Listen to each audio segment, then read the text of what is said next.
Just don't ever think that something like that could happen. I mean, it's unreal. You wake up and you hear the bridge collapse, and you're thinking, how? And you'd think they'd have things to stop that from happening.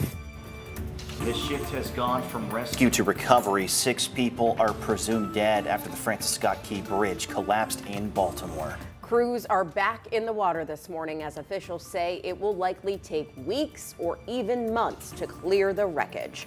Fox 43 Morning News at 7 starts right now.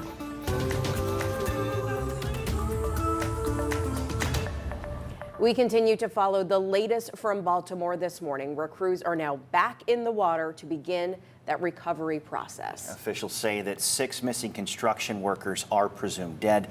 Fox 43 Sean Stryker joins us in Baltimore this morning. Sean, what is the scene like there as the sun starts to come up? Well, as we know that those search and recovery efforts is going to be really affected by the weather today. It was raining on and off. Fortunately, right now, the rain has seemed to stop, at least for now. It is cloudy. There is overcast, but you can still see boats and activity out on the water by the ship, by the Francis Scott Key Bridge. We saw the activity began really just before 6 a.m. this morning with the flashing lights, the emergency lights.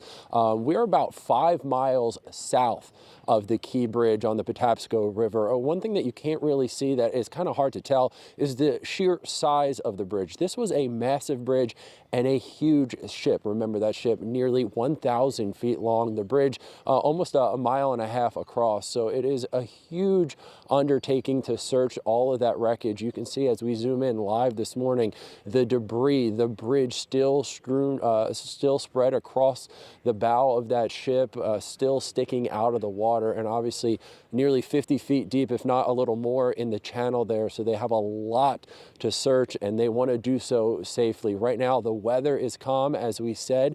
The rain has stopped, but the wind has also died down, and the water at least appears to be calm, hopefully making their search and recovery efforts just a little bit easier this morning here in Baltimore.